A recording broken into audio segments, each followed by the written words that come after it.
marche, yes! Bonjour mes petites loutres en sucre, je ne sais pas du tout si cette vidéo sera utilisable parce que c'est la première fois que j'utilise ce téléphone, donc c'est le mystère mystérieux. Mais de toute façon le but c'était pas de vous expliquer 20 000 trucs, c'était juste de partager avec vous mon expérience pour la première fois que je fais un dentifrice maison. J'ai pris un bouquin super simple qui a une recette assez... Alors c'est pas la plus simple qu'on peut trouver, mais c'est quand même une recette hyper simple, qui nous demande donc d'avoir du bicarbonate de soude, de l'argile blanche, de l'eau, et alors elle met également quelques gouttes d'huile essentielle. Je n'avais pas envie d'en mettre parce que, comme je vous l'ai expliqué dans mes précédentes vidéos, pour moi c'est pas quelque chose dont il faut abuser. J'ai fait infuser un petit peu de menthe du jardin dans l'eau. Je sais pas si on le voit, l'eau est un petit peu verte. Je sais pas du tout ce que ça va donner, si ça va donner quand même le goût de la menthe ou pas. Je suis pas hyper convaincue, mais bon, ça m'a coûté 3 feuilles de menthe, donc ça valait le coup de tester. Alors, on y va, donc on a une cuillère à café de bicarbonate de soude. C'est un peu dosé... C'est pas très bac S. Ensuite, on a 5 cuillères à soupe d'argile blanche. Alors, elle m'est colorée aussi, mais comme en général, c'est l'argile blanche qui est conseillée.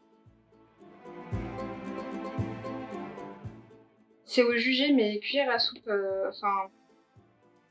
voilà. On mélange l'argile blanche avec le bicarbonate. On va ajouter l'eau maintenant. Alors j'ai peur d'en rajouter trop. J'ai choisi cette recette parce que je sais qu'on peut utiliser le dentifrice sous forme de poudre telle quelle, mais c'est quand même très éloigné de la pâte dont j'ai l'habitude. Je suis une mauvaise élève, c'est mon dentifrice actuel et je profite qu'il soit presque vide pour en changer. Donc comme je suis restée sur un dentifrice en forme de pâte, je voulais pas quelque chose qui change trop parce que j'avais testé le dentifrice solide de l'Amazona et ça faisait une trop grande différence avec ce que j'avais l'habitude, j'avais vraiment pas accroché. Je peux le laisser sous forme de poudre telle quelle, mais du coup j'aime bien l'idée d'avoir une pâte avec un petit goût de menthe si possible. Comme ça je suis pas trop perturbée parce que Dieu sait que je suis facilement perturbée. Un petit peu d'eau.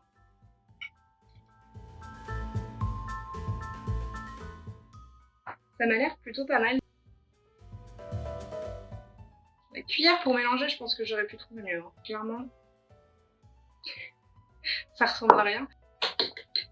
Alors, je m'en suis presque pas mis partout.